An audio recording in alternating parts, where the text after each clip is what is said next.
Suamiku selingkuh dengan sahabatku sejak SMA. Aku baru tahu setelah 2 tahun. Katanya, pengkhianatan paling menyakitkan bukan datang dari musuh, melainkan dari orang yang selama ini kita percaya sepenuh hati.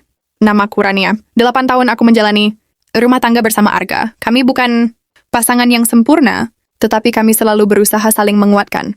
Kami membangun kehidupan dari nol, melewati masa-masa sulit, hingga akhirnya dikaruniai seorang putri yang menjadi cahaya dalam keluarga kecil kami.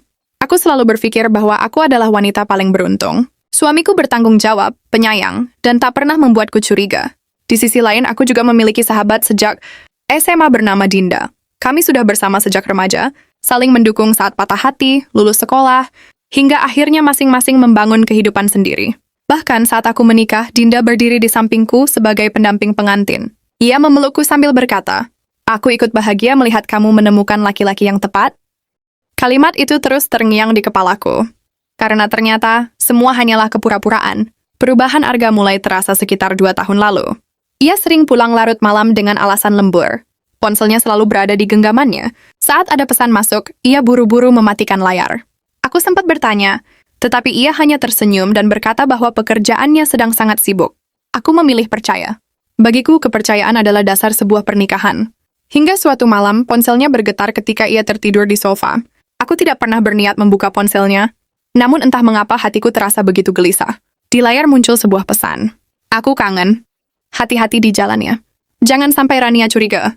Nama pengirimnya membuat napasku sesak. Dinda. Tanganku gemetar. Aku membuka percakapan mereka dengan perasaan yang sulit dijelaskan. Semakin jauh aku membaca, semakin hancur hatiku. Ratusan pesan penuh rayuan. Foto-foto yang tak seharusnya dikirimkan.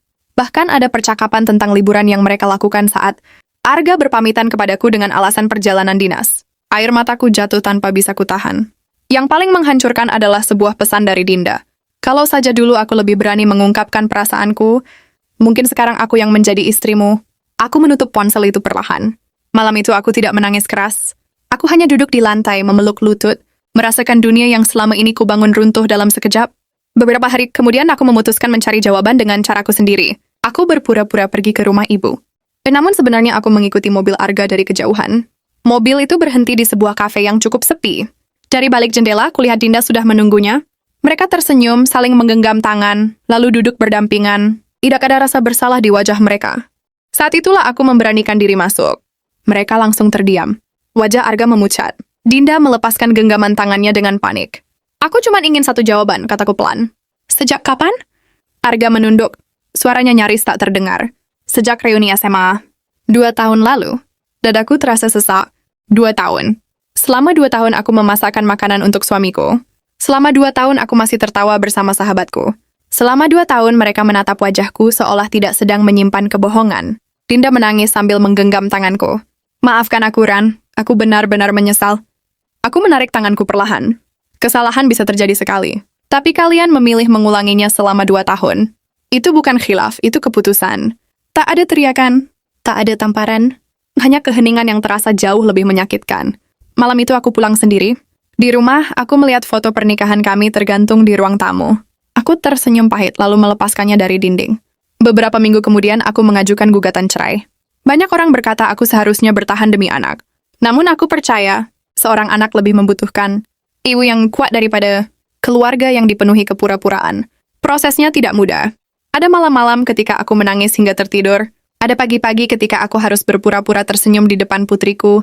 Tetapi sedikit demi sedikit aku belajar menerima kenyataan. Aku mulai bekerja kembali, mengisi waktuku dengan hal-hal yang bermanfaat, dan membangun hidup tanpa bergantung pada masa lalu. Suatu hari, tanpa sengaja aku bertemu Dinda di sebuah pusat perbelanjaan. Wajahnya terlihat jauh berbeda. Ia menghampiriku dengan mata yang berkaca-kaca. "Ran, Arga meninggalkanku. Sekarang aku benar-benar sendiri." Aku hanya menatapnya beberapa saat, lalu aku berkata pelan. Hubungan yang dibangun dengan mengkhianati orang lain seringkali tidak mampu bertahan. Bukan karena takdir, tetapi karena kepercayaan sudah lebih dulu hilang. Aku melangkah pergi tanpa rasa marah. Hari itu aku sadar, memaafkan bukan berarti melupakan. Memaafkan adalah keputusan untuk berhenti membawa beban yang bukan lagi milikku. Kini, aku tidak lagi memandang pengkhianatan itu sebagai akhir dari hidupku. Justru dari luka itulah aku belajar mencintai diriku sendiri, menghargai ketulusan, dan memahami bahwa kehilangan seseorang yang tidak setia bukanlah sebuah kerugian. Jika ada satu pelajaran yang bisa dipetik dari kisah ini, maka jagalah kepercayaan orang yang mencintaimu. Sebab sekali kepercayaan itu hancur, penyesalan sebesar apapun tidak akan mampu mengembalikannya seperti semula. Terima kasih sudah mendengarkan cerita ini. Sampai jumpa di kisah berikutnya.